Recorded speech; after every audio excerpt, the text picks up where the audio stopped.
So he insists that she listen to him read to her all of these rumors. He says, I needed to know exactly what was fact and what was false, and that meant asking her every few hours about something else that appeared online. What a way to ruin your relationship. It's like, so your idea of protecting her from this is to smear this mess all over her? I mean, what kind of a definition of protection is this?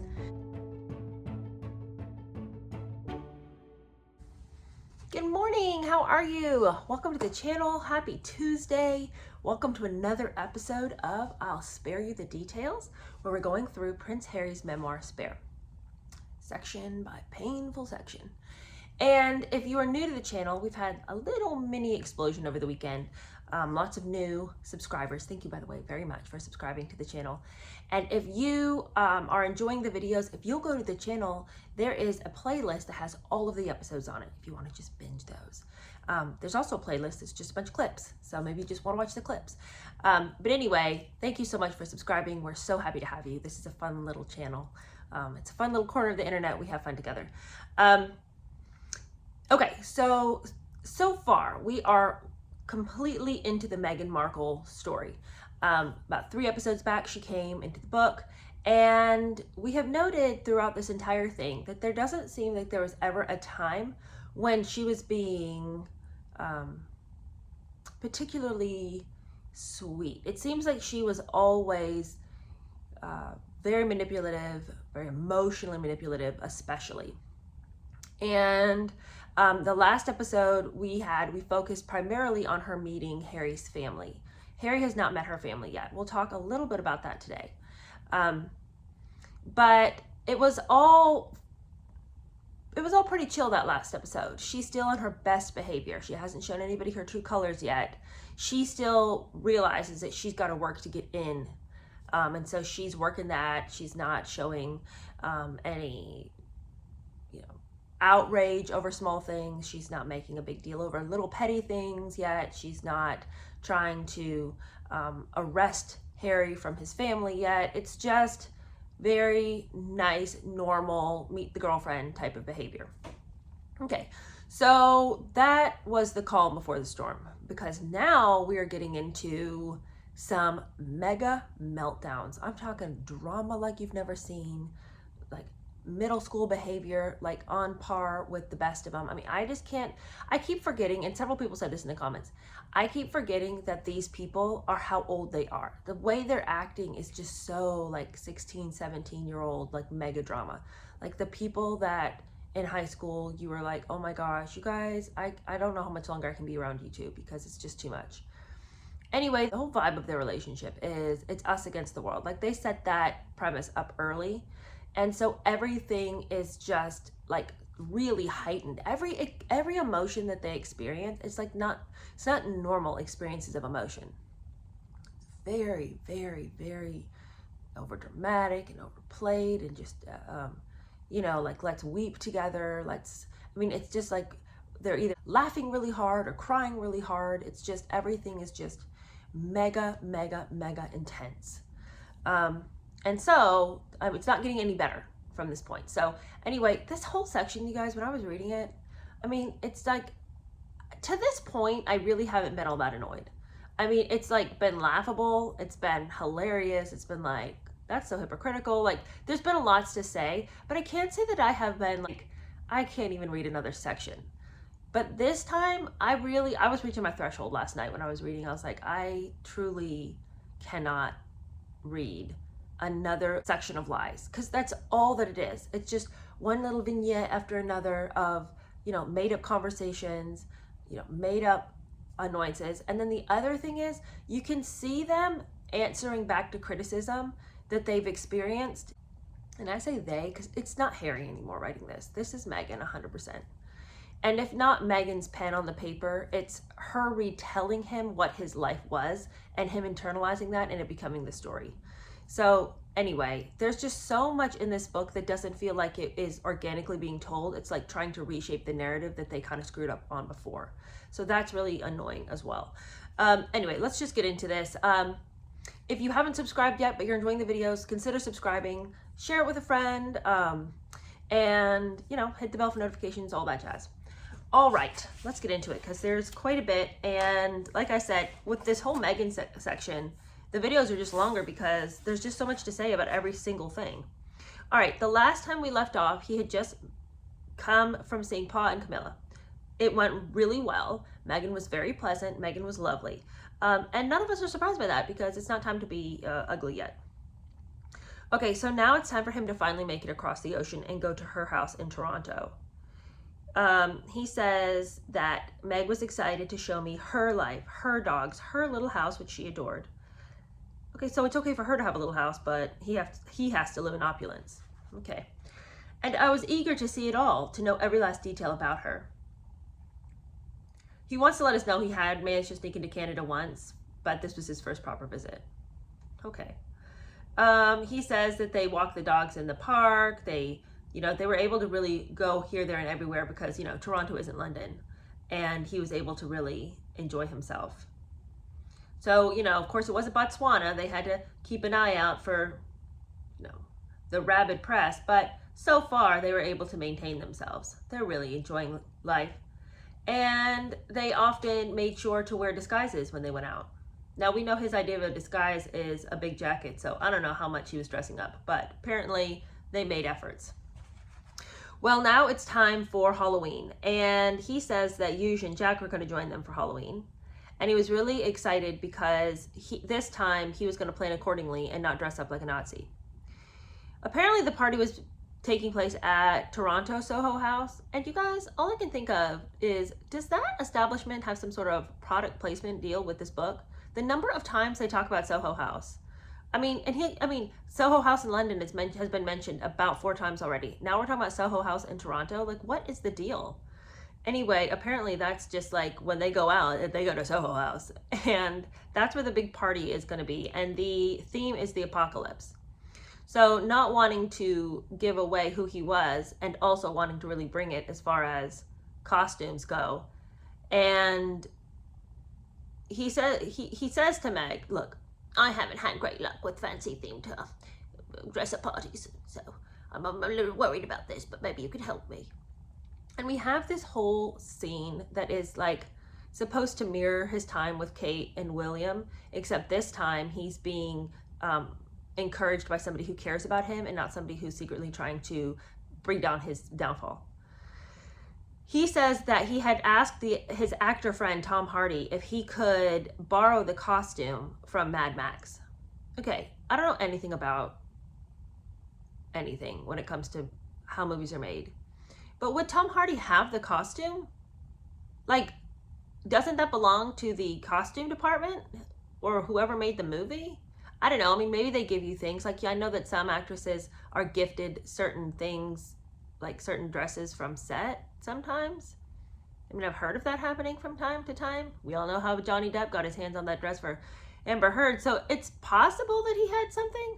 I just find that odd. I don't know. Y'all will tell me in the comments. Y'all know things. Would he have had the costume from Mad Max? Anyway, apparently Harry got his hands on a costume, and a fairly good one. And he says that he brings it with him, and he brings it all the way to Canada, and he's in the bathroom, and he goes and he tries it on, and he comes out, and Meg just laughs so hard, and she just can't believe it. She's just roaring with laughter. It's all so funny. It's a little bit scary, but also the main thing is he's not recognizable, so no one can judge him for his costume choice. And then he goes on to tell us what Meg is wearing. Meg, meanwhile, wore torn black shorts, camo top, fishnet stockings. If that's the apocalypse, I thought, bring on the end of the world. What a gross thing to say. Anyway, he says that the party was loud and drunk and dark. Really, it was ideal is what it was. And he says that, you know, people did some double takes as Meg passed through the room, but they didn't look twice at him, and you know, he was disguised in every way. And he says he wishes that he could take it onto the set of Suits because he'd love to go watch her film. Unfortunately, he made a grievous mistake by Googling, oh my gosh, dude, quit Googling. Stop Googling about your symptoms. Stop Googling all this garbage about the girl you're dating. You don't want her to Google, but you're good with it. Anyway, to the point. He had made the mistake of Googling and watching some of her love scenes from Suits. I'd witnessed her and a castmate mauling each other in some sort of office or conference room. It would take electric shock therapy to get those images out of my head. And I didn't need to see such things live. Still, the point was moot. The next day was Sunday, so she wasn't working anyway. But then everything was rendered moot.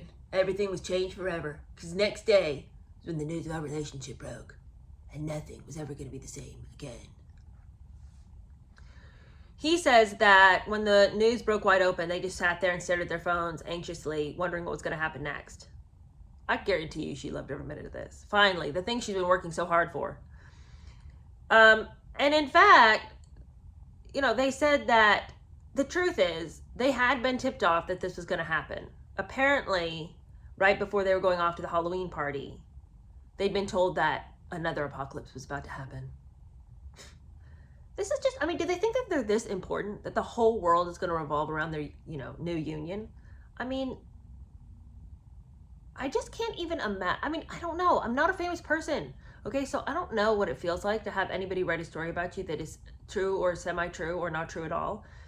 But to me, it's just like, don't read it. Like, just don't even invest your time. But we're going to watch some of the most boneheaded decision-making in the next several sections that you've probably ever heard of. The whole time I was reading that, I was just blown away by the way Harry deals with this. It is so much like, it's just so much like a 10-year-old was given the reins and been like, okay, figure out how to handle this and keep this girl happy. Like, his way of handling it is wild to me. I can see why she had to take the reins, because he's no leader. Anyway, they sit there and have this super dramatic conversation. Meg, are you ready for what's headed our way? Kinda. Are you? Yes. We were sitting on her sofa moments before I left for the airport. Are you scared, though? Really? It's going to be so crazy, and I'm so worried about how you're going to handle it. And she says, yes, well, no. Maybe I'm scared. We'll see. But listen, you guys, listen to this. Well, we're going to be hunted. It's no two ways about it. I'll just treat it as if we're in the bush in Botswana. And she goes on to remind him of what he'd said in Botswana when the lions were roaring. Trust me, I'll keep you safe, is what he had said. And she wants him to know that she believed him then, and she believes him now. So here we are. Here she is. Let me give you your little compliment for the day, Let me give you a little ego boost to keep you coming back for more. So here she is, planting this whole storyline for him to live off. Here's her planting this narrative. Remember, you're the big, strong guy, okay? You're going to protect us, but especially you're going to protect me, okay? Now remember, you couldn't protect your mother, but you can protect me. And whatever comes along, you cannot let the same thing that happened to Mummy happen to me, okay? So bear that in mind. I'm relying on you to keep me safe. Okay, so she doesn't go say that explicitly, but that's where we're going with this, okay? But she does say, I believed you then and I believe you now. Believed you in Botswana that you'd save me from the lions, and I believe you'll save me now. So here we go with this just very, very juvenile, it's us against the world narrative. And you often find this in people who have immature relationships. It's like, you see this sometimes too with people who are having affairs or whatever. It's like, it's us against the world. We're going to make sure that the whole world doesn't get involved in this, torrid love affair of ours. This is real love. No one's going to take this away from us. It's like, that's the dynamic you have to create when it's not working. So you've got to give life to the relationship by making it so much more dramatic than it is, Anyway, so he goes off on this really long thing. And prior to filming this, I had intended to look up some of these articles to see if they really as bad as he says they are. I didn't have time. And I'm sure that you all have read them, and you can send me straight in the comments. I just don't know about how bad some of this stuff was. He says that the racism was what just threw him on his back. Because he said that in November 2016, everywhere he looked, he was shocked by the sudden madness of the papers. and that it was racism from dawn till dark, both the dog whistle racism and the glaring, vulgar, in-your-face racism. He says that the Daily Mail had written an article, and the headline was, Harry's girl is almost straight out of Compton. And then the subheading said, gang-scarred home of her mother is revealed. So will he be dropping in for tea? You know, little salacious things like this. I think that was a real headline. I kind of remember that news going around. I don't know. You guys tell me. Did it really happen? I think the thing, though, that shocks me is, why is he expecting mature, meaty, academic journalism from a tabloid? Like, that's just a rag mag. Like, that's just trash. You know, it's like, why in the world are you basing your life on what a bunch of trashy people are going to say about you? Like, the whole world is full of trashy people who are going to say a bunch of junk. What do you care? Yeah, I just don't understand it. Like, I think I would start getting my feathers ruffled if a newspaper of notable weight and class suddenly, you know, wrote this long diatribe about my girlfriend's background with racial overtones. But can you expect these tabloid junk papers to write? Like, why would you even worry about those sad little mosquitoes? They don't matter. Anyway, he says that the sister of Boris Johnson decided to write an essay, and she said that Meg's DNA would do something ... genetically ... to the royal family. Apparently, in the essay she had written, quote, if there is issue from her alleged union with Prince Harry, the Windsors will thicken their watery, thin blue blood and Spencer pale skin and ginger hair with some rich and exotic DNA. I don't know about the wording of that. I don't know that that is necessarily racist, as it is. I mean, if anybody is being thrown under the bus here, it's the white, watery, thin-skinned Spencers and Windsors. You know what I'm saying? Like, I don't think it's a dig at Meghan. It's a dig at the royal family. But I you know, like, the wording maybe is a little odd, but I think the ultimate message is, it's exciting and thrilling to think that there is finally some new blood in the, you know, royal bloodline. I just don't see getting your, like, of all the things to get really mad about, I can't even imagine pulling that one out. If you have kids with her, yes, your children are going to have, like, different DNA. I mean, like, what is he talking? Why is this blowing him out of the water? I just don't understand it. Okay. And then they go on. He goes on and on to be, like, really upset because they don't get their facts right. And then they say some things about her mother, Doria. They said that Doria was, quote, from the wrong side of the tracks and cited her dreadlocks as proof of that. I mean, I didn't read that essay. I really should have read it before doing this video, but I find it odd to think that anybody in this day and age would reference somebody's hair and talk about people being on from the wrong side of the tracks. Like, I don't know. Like, would somebody say that? And if they did, okay, but that's trash. That's just garbage. Like, don't even dignify it with a response. It's beneath you to dignify it with a response. Anyway, he says he was also really mad that they were bringing up the fact that she was a divorcee because, you know, Paul was married to a divorcee. Paul was divorced himself. And, you know, so was Princess Anne. Like, it had been done already. So why in the world was the Telegraph writing this long expose on the fact that he was involved with a divorcee? It's a lot of him retelling every little sentence that upset him from all of these papers. And then he goes on to talk about how, and I think really one of the real problems here is they were bringing up a lot of things that he wasn't sure if they were true or not, and some of it was not very flattering to Meg. And I think really it was the jealousy of his own heart that was really starting to kick up here. Now, I think that he didn't like the stuff that he believed was overtly racist for obvious reasons. But I think a lot of the stuff that he didn't like was because he couldn't verify it, and he wasn't sure if he liked what he was hearing. So there was one story that somebody had found an old picture of her with a friend and a professional hockey player. And there was this whole story that was created that Meg and the hockey player were having this torrid love affair. So of course he had to ask her about it. So the papers are always telling a bunch of lies and falsehoods when it's about him.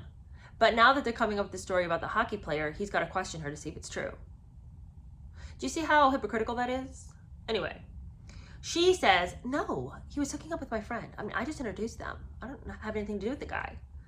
So then Harry hustles back over to the palace lawyer and says, you better contact that paper and tell them to quit writing that story.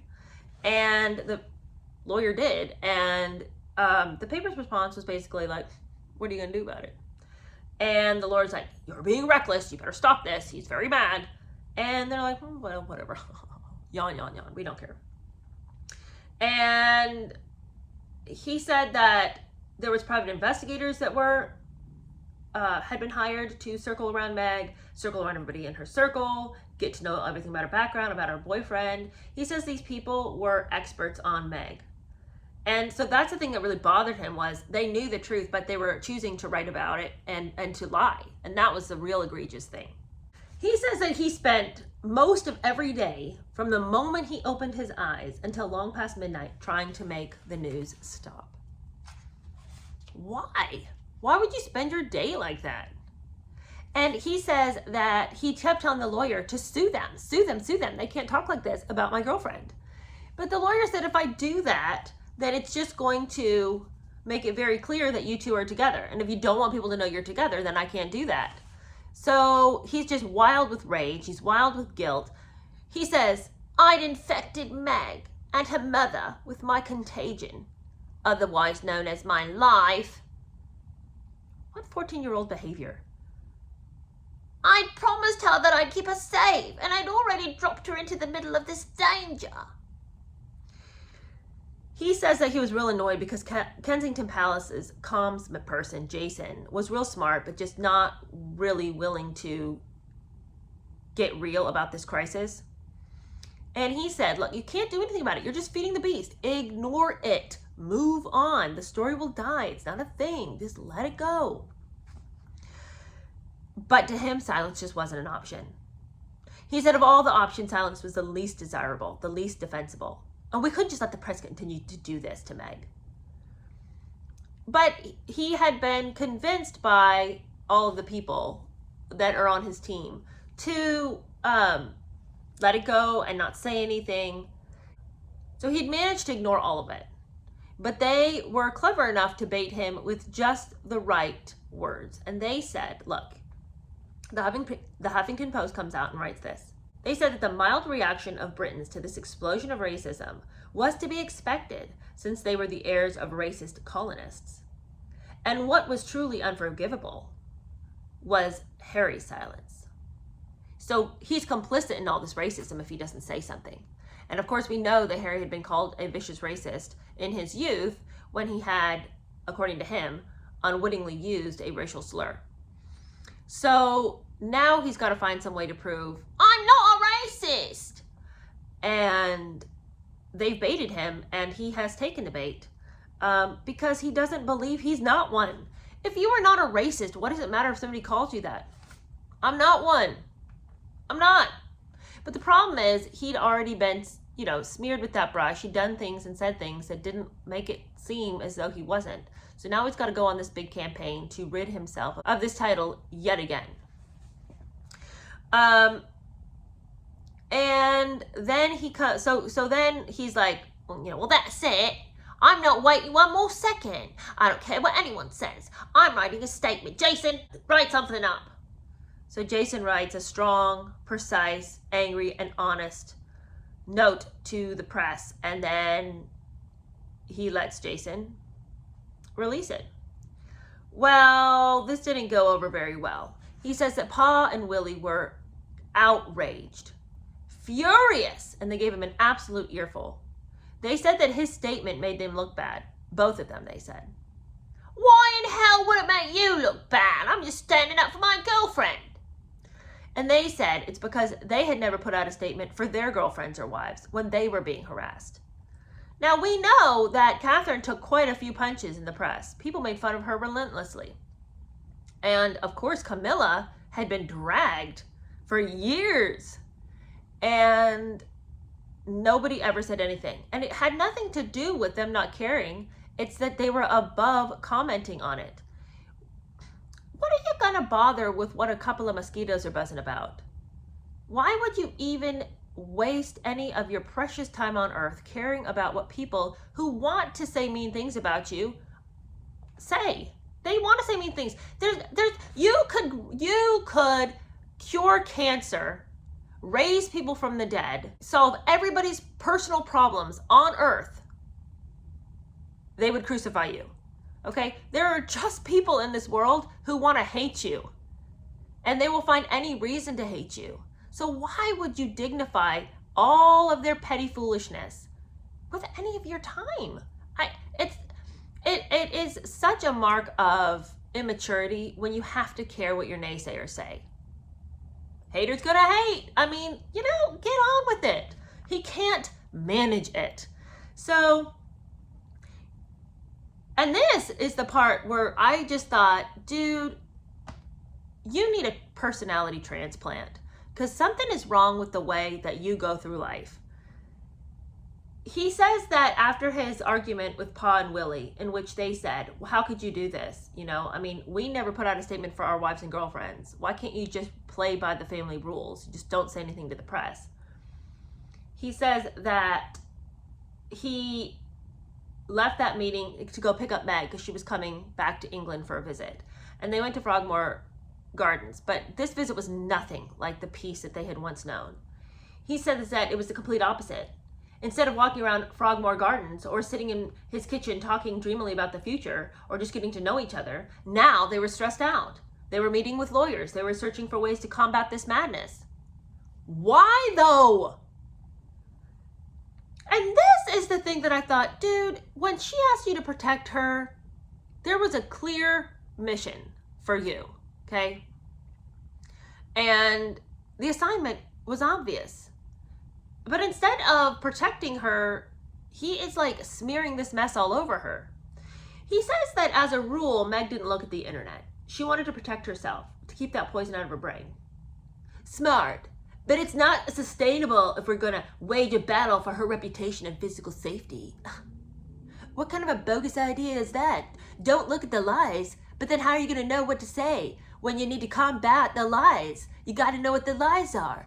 You got to know. How do you go into a debate if you don't know the other side of the argument? So he insists that she listen to him, read to her all of these rumors.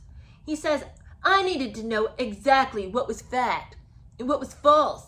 And that meant asking her every few hours about something else that appeared online. What a way to ruin your relationship. It's like, so your idea of protecting her from this is to smear this mess all over her? I mean, what kind of a definition of protection is this? Wouldn't he just be like, look, let's just make a pact. They're going to write a bunch of trash about us, okay? They're going to say things about you that aren't true. They're going to say stuff about me that's not true. I'm choosing to believe what you say to me is truth, and I don't really care what they say, okay? You don't look, I won't look. Let's hold each other to that standard. It might be tempting to look. It's only going to hurt us. Let's just move on, okay? Let's go about our business best we can. Why would you let this consume you and wreck your relationship? But he wants you to know that despite the mounting stress and the terrible pressure, they managed to protect their essential bond, never snapping at each other during those days. And as we came to the final hours of our visit, we were solid, happy, and Meg announced she wanted to make me a special goodbye lunch. All right, you guys, I'm just going to tell you this right now. Take a seat, buckle up. This is the beginning of the outrageously stupid stories that are coming our way. If stupidities and lies get on your nerves, I don't know if you're going to make it through the rest of this video, okay? Because this is so dumb. Okay, so she insists that she wants to make a goodbye lunch. So he's got an engagement to attend to. So she's like, okay, well, while you're gone, I'm going to cook for you. So he tells her there's a Whole Foods close by, and so she heads that way. And it's close enough that she can walk, right? It's massive. She can't miss it. He gives her directions. She goes. He told her to wear a baseball cap and a big jacket and, just go in the side gate and nobody will notice that she's there. He promises her that she'll be fine. All right. But when he gets home 2 hours later, there she is on the floor, sobbing uncontrollably. She could barely get off the floor or tell him what was happening.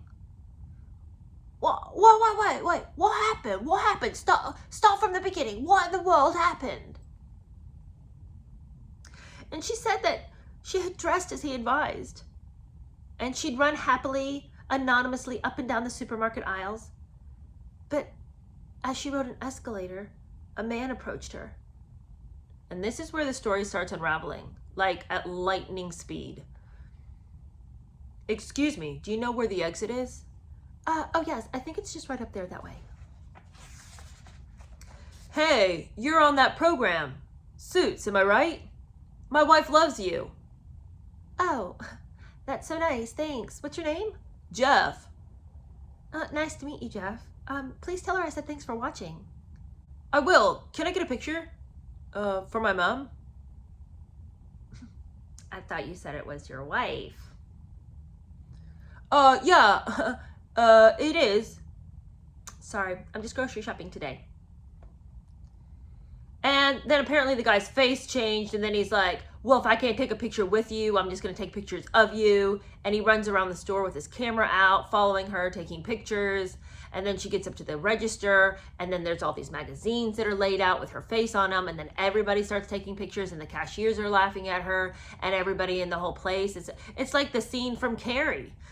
And she says that, you know, she's just trying to get out of there as fast as she can, and then she's trying to hustle out of the store and with her little bags, and you know, she's just fumbling out of the store with her little purchases, and she's running down the road, and there's people running after her, and there's paparazzi. And then when she gets to Kensington Palace, she can't get through the gates because there's some kind of stupid royal parade going on, and she's over there just juggling her groceries and trying to get back into the palace. And there's men chasing her, and she doesn't know, and she's screaming, and they're screaming, and it's like this entire ridiculous scene. So there they are, you know, she's on the floor weeping. Harry's holding her, rocking her back and forth. And then listen to this. When she finally got inside, not caught, she'd phoned her best girlfriends, each of whom asked, is he worth this, Meg? Is anyone worth this? And I am just astounded that if that were the case, if you finally busted back up into the house, locked all the doors, you'd finally found some safety, you'd called your friends, you know, all your friends, one after another, listen to what just happened to me, listen to what just happened to me. And they're all counseling you to leave the guy. I just can't believe that you would tell him that part. Like, it just seems to me that if you're still in it, if you still want this guy, and you know that being with him, and first of all, that story didn't even happen, but say like it did. If you really want this guy, why are you telling him things that are designed solely to hurt him and make him feel like he hasn't lived up to your expectations? Like, remember, she says you need to protect me. So now she wants to prove to him you haven't. So she's continuing with that power play. I set this standard, you have failed me, and all my friends think you failed me. I don't see the positive momentum you have in your relationship by degrading the other person, by saying, hey, I called all my friends and they think that you know, this sucks, you suck, and I should leave. Why are you telling him that? That's what your friend thought. Do you think that? You know? And it just seems like it's designed to hurt him, to make him feel like he's failed, to let him know, I set this standard and you aren't meeting the standard. I just wouldn't. I'm not saying she couldn't have called her friends and said, the wildest thing just happened and this is weird. But then I wouldn't relay that to my partner. I wouldn't tell him everyone thinks that this is terrible and you're not worth it. Because all he's going to hear is, and I don't think you're worth it either. I don't know. Anyway, but the crazy thing, even after that, is that he says that as he held her and rocked her back and forth on the floor, he began to smell the most delicious smells. Hang on. You mean, after all that, you still made lunch? Oh, what? I wanted to feed you before you left. Oh, what a little victim. Oh, what a sad, sad little victim. But she soldiered on and cooked anyway. You guys. I can't. So then he goes off on another little story. He says that now he's in Barbados with Rihanna. He'd invited her because he's doing some sort of World's AIDS Day in Barbados. And he's getting an HIV test. Rihanna's getting one too, I guess, to raise awareness. And the whole time that he's getting his mind's a million miles away. Meg's being hounded. She's alone, adrift. She can't go anywhere without people just destroying her life. He'd managed to arrange for her to stay at this empty house in Los Angeles of some friends of his, where no one would know to look for her.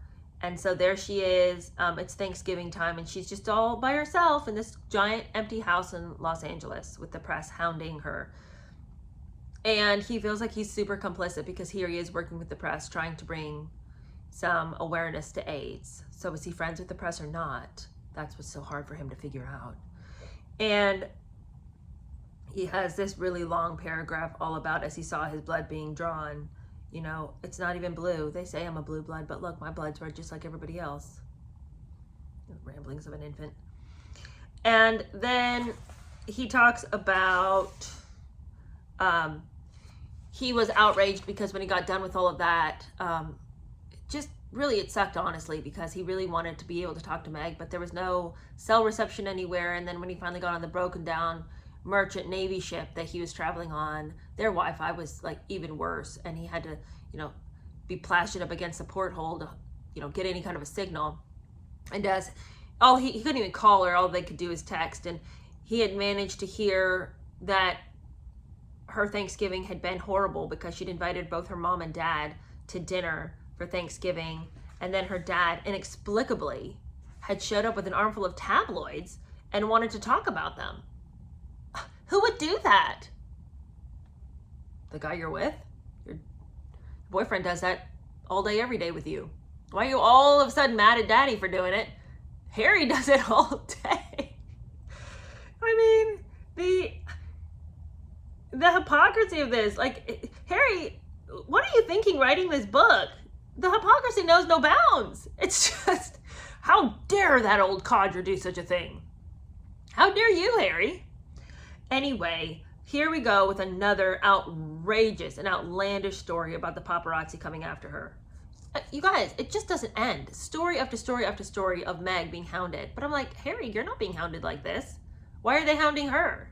You're the real guy. You are the one that anybody cares about. She's just a hangers-on. She writes this story.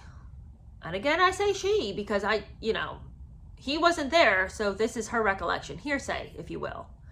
And she says that she was in Canada, filming for Suits had started back up again.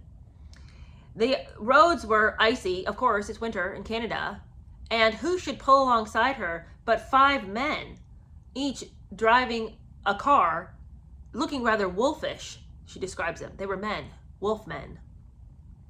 And they were driving erratically and cutting her off and running red lights and tailgating her and trying to photograph her. They were trying to make her crash is what they were trying to do. In Toronto? I don't know if they're doing that. And she said she told herself not to panic, not to drive erratically, just, 10 and 2, keep your hands on the steering wheel, just drive forward. Don't let them distract you. And yet, at the same time, while she's trying not to be distracted, she's calling Harry while this whole thing is going on and telling him all about the fact that there's people trying to run her off the road. Well, probably put your phone down while you're trying to keep the vehicle on the road. He says that he just didn't know what to do. He was instantly brought back to the time in Balmoral when he finds out that his mother's dead. His heart is in his throat. He's panicking because, oh no, it's going to happen again to the other woman I love. How cruel of her to say these things to him, to burden him with this. I truly feel like if I were in this relationship, if I were in that scenario, I wouldn't ever call him about it. Definitely not while it was happening. If I told him about it, it would be later, and I would downplay it, because I would not want to be the person that would create more fear, more adrenaline, more panic in his heart about losing somebody. But she wants him to feel that way. It makes her feel important. She says that Harry insisted that she get to the police station. And then apparently he says he talked her to the nearest police station. So I don't know what that means. Did that mean that he talked with her until she found a police station, or that he was over there like Google mapping her how to get there? I don't know. But he leads her from London. He's all the way in London, but he gets her to the police station. And as she's getting out, he can hear the paparazzi following her to the police station door. Come on, Meg, give us a smile. Click, click, click, click, click. And she says that she drags herself into the police station, bedraggled and forlorn, asking, begging, imploring them for help, but they won't give any. That she's a public figure, so back on the roads, lady. I highly doubt that if you went to the police station and you said, look, I am being followed by 5 people and they're driving erratically, that they wouldn't be like, sounds like your problem. Right? Like, well, it's a matter of public safety at this point if these jokers are going to be running people on and off the road and running red lights and acting like fools. So it seems to me that they would have walked her out to her car and given her a police escort to wherever she needed to go. I have had police help me in minor situations and get me where I needed to go because that's their job. And it wasn't like I'm nobody famous. It wasn't a crisis. They just helped me get where I needed to go. And so I just don't believe this, that she would show up at a police station and be like, peace, lady. Hope it all works out. He wouldn't have even done that. Anyway, I mean, I don't even buy that there were 5 people coming after her in the first place. But even if there were, she would have been able to get help at a police station. She says, though, that being home was ridiculous because she couldn't get any sleep because the paps and journalists knocked on her door and rang her bell constantly, and her dogs were whipped up and losing their minds, and they're running around barking and screaming and pawing at things. She writes that living at what had once been her lovely, humble abode had now become insufferable, and her neighbors were being harassed, and some of her neighbors had even been paid, or they'd been offered huge sums of money to put cameras on their roof directed right at her house so that the paps could get a live stream of what was going on.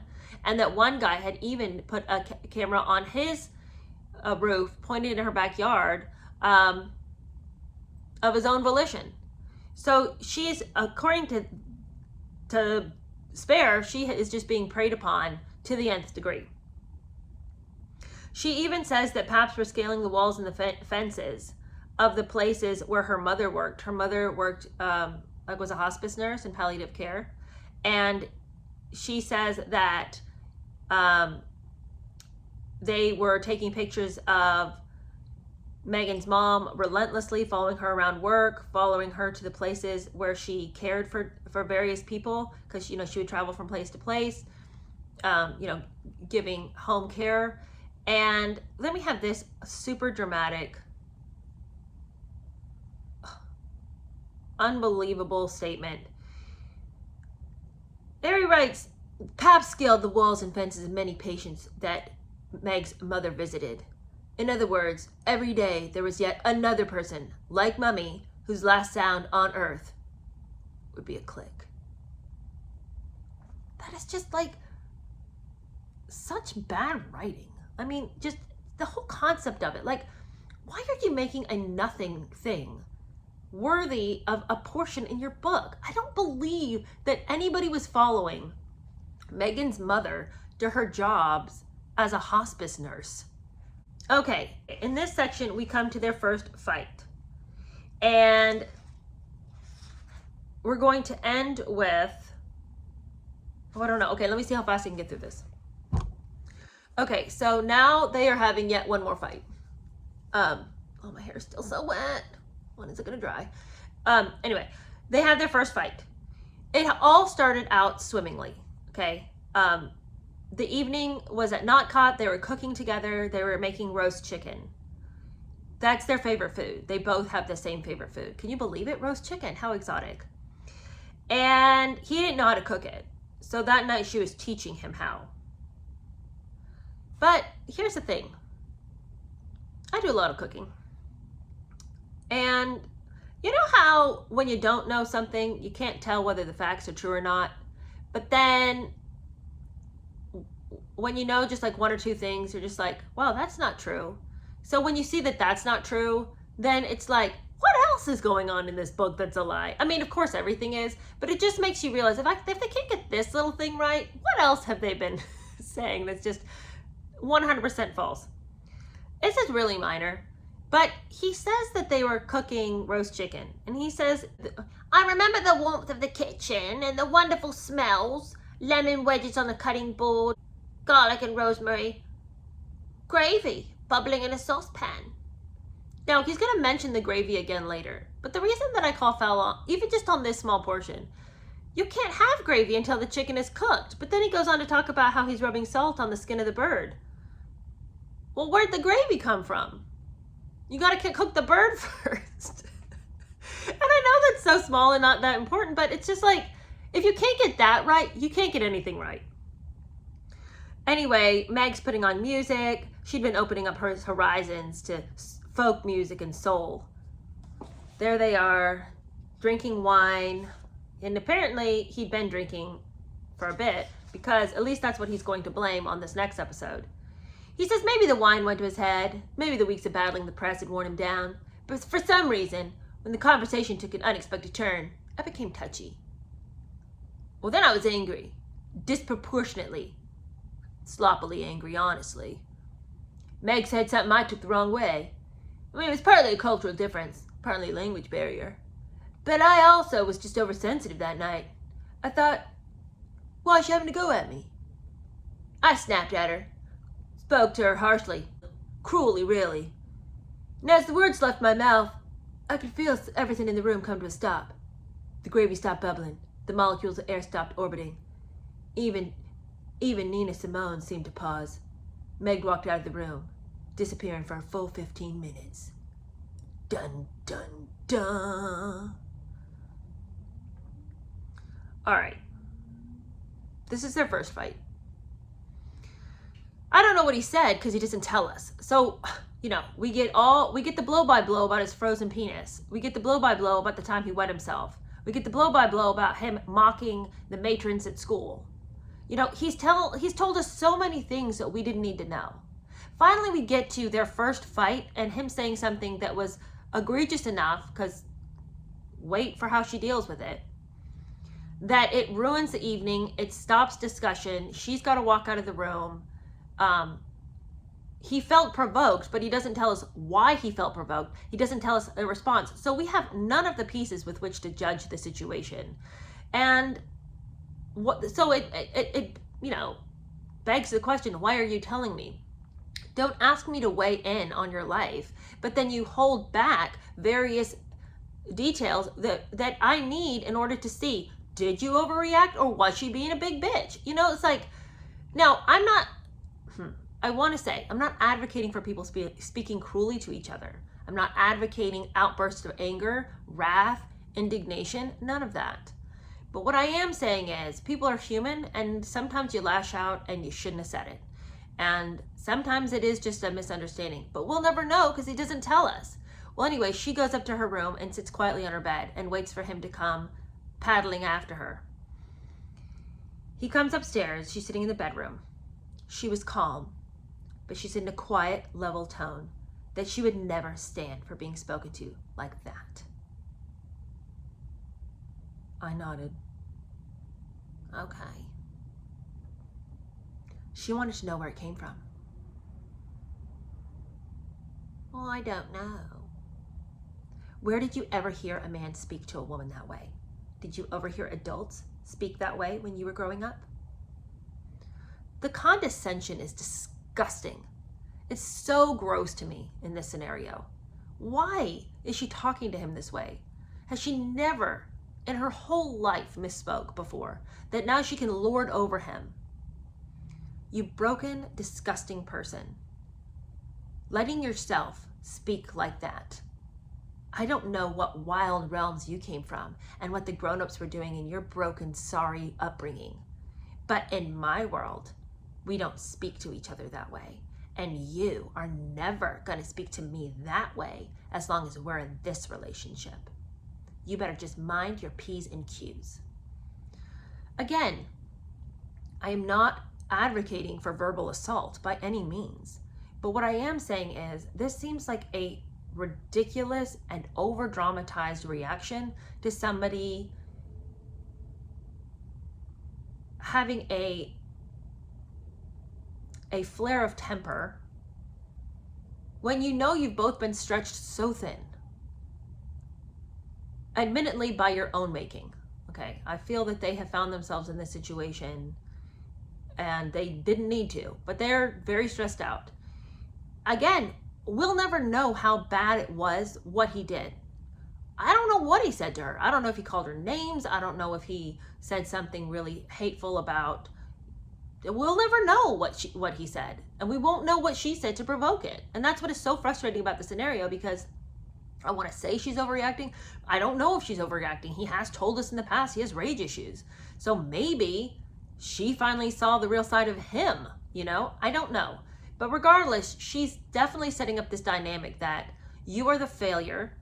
I am the calm one. I am the one who would never deign to behave in this way. It is beneath my dignity ever to speak to anybody in this way. You are a broken individual. And you're lucky that I'm still sitting here in this room. Like, that's the vibe from this whole conversation. So she says, did you hear people speaking like this growing up? I cleared my throat. Yeah. She wasn't going to tolerate that kind of a partner or co-parent. That kind of life, she wasn't going to raise children in an atmosphere of anger or disrespect. And she laid it out super clear.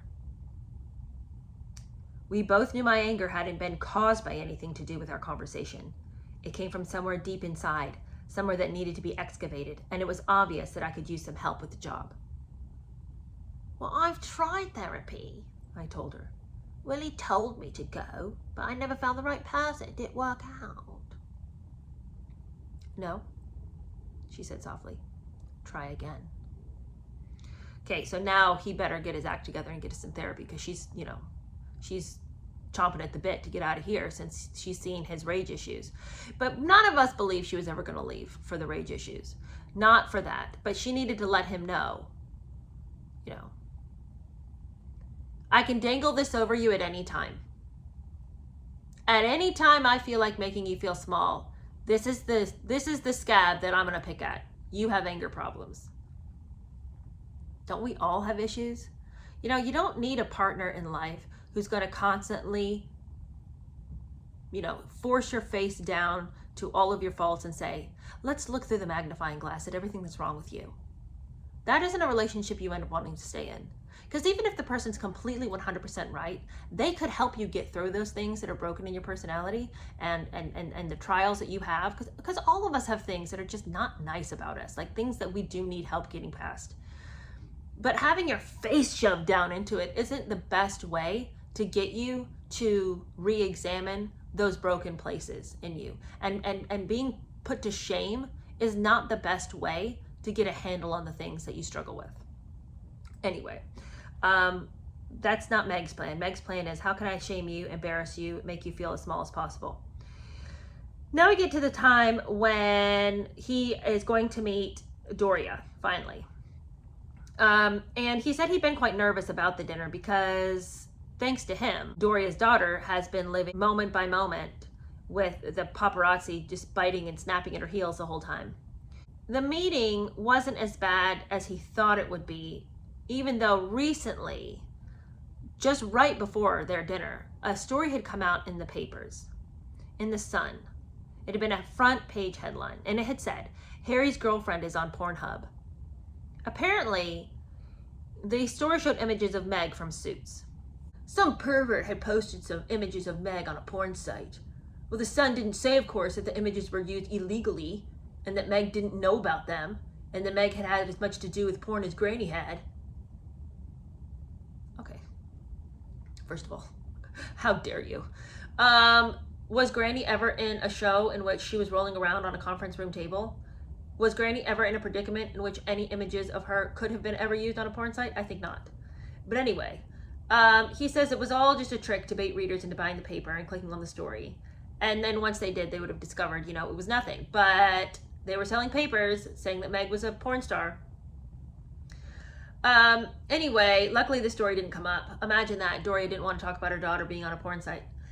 And they ended up talking about a lot of other things, about how Meg had gone on a trip to India with World Vision, and they talked about Doria and the yoga retreat that she and Meg had gone on to celebrate Doria's 60th birthday. And it was all just a night of celebration and good times. Well, or no, it wasn't a trip that Meg had gone on yet. She was going on a trip to India. And now this is so, like, this is one of those things I'm saying. This is them rewriting, because they know what we're saying. They hear the buzz. They keep up with what we're doing and saying about them. And they want to address the idea that Meg was ever coming masquerading as Diana into Harry's life. So Harry supposedly says to her, now, remember, don't take a picture in front of the Taj Mahal. And she said, why? Why shouldn't I take a picture in front of the Taj Mahal? Well, my mom. I explained that my mom had posed for a photo there, and it had become iconic. And I didn't want anyone thinking Meg was trying to mimic my mother. Why would she even do something like that? But Meg had never even heard of this photo. And she found the whole thing baffling. And I loved her for being baffled. Exactly, Harry. That's why she plays the doe-eyed innocent. What? There's a picture of your mom in front of the Taj Mahal? How could Meg say that she is this cultured woman of the world if in her late 30s she had never seen the picture of Princess Diana in front of the Taj Mahal?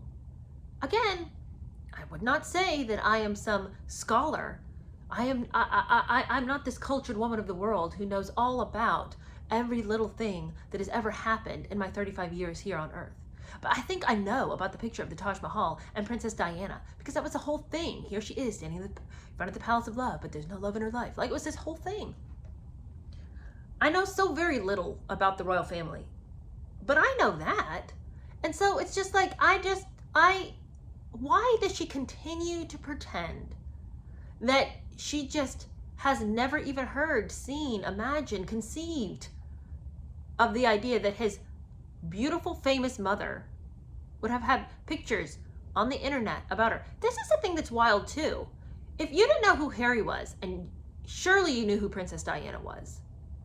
Surely. Okay, so maybe you're not Googling Harry, but you're going to tell me that you wouldn't have Googled his beautiful mother to find out, like, what she was like? You can't talk to her, but you could talk, you could find out what she's like. Why does she, again, this is the same stupid thing, like when she pretended she didn't know who Andrew was and was like, who's the guy with the queen? Sorry, side note, everybody in the comments, great point about how in the world are you going to walk up into Andrew's home and not be introduced to this man? Like, how are you going to walk up into a place where you are essentially introducing your girlfriend to the family? Your uncle is sitting right there, ex-husband to Fergie, who you came to see Fergie. You would be like, and this is, Eugene's father. You know Eugenie, so you would say, and this is her father, in case, that hadn't been mentioned yet. You would have introduced everybody in the room. So BS on that story that she thought that the guy was, that Andrew was the queen's assistant. What is up with all these stupid questions? Like, this overplay of ignorance. Like, what? It's wild. It's too much. It's too much stupidity. And it really, if we'd ever questioned Harry's intelligence, this to me is really the final stamp on it. That he could believe that she had never seen that photo of his mother in front of the Taj Mahal. That he could believe that she didn't know who Andrew was. What? Okay. Continuing on. The next day after their dinner, there's just more terrible Stories of racism, misogyny, criminal stupidity. It's all increasing, never ends. And he goes and he writes to Pa. No, he calls Pa. I mean, at this point, he just doesn't know what to do. He is so inundated. He doesn't know what to do. He's just at his wit's end. And so he calls Pa. And Pa says what Pa always says. Don't read it, darling boy. Don't read it. I might lose this woman. And what in the world? She's going to decide either to leave me or some deranged idiot is going to come up and stab her. Because of racism. So, already he claims there were death threats. And her workplace had been put on lockdown because apparently somebody had come running into the building saying that they were going to get her. So she's isolated. She's afraid. She can't even raise the blinds in her own home. And Pa says, but you are overreacting. And unfortunately, this is just the way it is. If she wants to be in your life, there's going to be press coverage. And so, he's pleading with Pa. You got to understand. Why are you not understanding what I'm saying to you? Are you crazy? They're going to kill my girlfriend. And Harry was of the mindset that this doesn't just involve me, it involves you too. People have strong feelings about what the press is saying about Meg. They don't like the racism that has cropped up in the press. They don't like this. And if we don't say anything, we're complicit in the racism. So this matters to you too, Pa. That's his whole claim. But unfortunately, Pa was not moved. And the thing that I think is, and that's where we have to end because we have hit our hour. The thing that I think is crazy is that, Pa did lose his wife or his ex-wife in what has been alleged as a chase from the paparazzi. Now, we all know that there were quite a few moving pieces to that car crash. But it has been alleged that there were paparazzi involved and that there was quite a chase that happened. But Pa is not an idiot. He understands that there is some level of danger. Pa has had years of this, both with Diana, the press following Diana, and with Camilla. She got her fair share of bad press too. And Harry is acting like that this is a problem unto himself, that nobody has any idea, nobody can even fathom. But it's like, Harry, your dad lost his ex-wife due to this very problem that you say is hounding you, and he is married to somebody who the press hated with a passion. Like, he's fully aware of the real dangers here. So your rage, your outrage, your insistence he doesn't get it, I would say that you don't get it, Harry. I think that Pa, of anybody in this entire circle, can understand more than you what it is to be linked with women who have a absolute barrage of hatred or love, in Diana's case, from the press. The press wanted pieces of both women and hounded both of them at various stages. So Pa understands what having the press in your life means. He also realizes that it is not a death sentence and that it is not a dangerous situation to be in. It's like, this is the thing, and this is the last thing I'll say. Harry wants to believe it's a dangerous situation because that gives him a purpose in life. If he buys the idea that he's safe, then what does he and Meghan have? If it's not us against the world, what do they really have in common? What do they really have to talk about? The only thing that they really have is that they're going to save each other from the rabid press. If the press isn't involved, if the quote unquote mean family isn't involved, then what do Harry and Meghan actually have to do together? They don't have anything. Their relationship, if Harry is so different from Meghan, the way he claims that, they're so different from each other, quite frankly, without drama, they've got nothing. So they got to keep feeding the beast or they're going to break up. Anyway, super long episode, but thank you all for watching. And I will see you again later this week on Friday.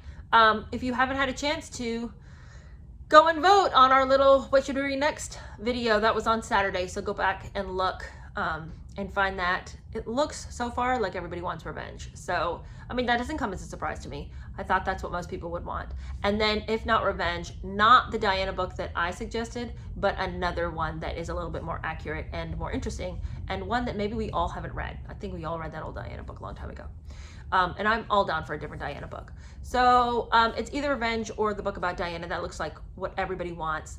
And then I had lots of votes, but just much fewer for some of the other books. So the majority wants Revenge, then the other Diana book. And, you know, in the summer, I might have time to do 2 series at once. So we can do some royal stuff and some non-royal stuff for those of us who would like to read something different. Who knows? We shall see. I can't do two series during the school year. Just doing the 1 series is kind of tapping me out. So can't do 2, but maybe later on we can. All right, super long video, but thanks for staying. I'll see you later this week. Bye-bye.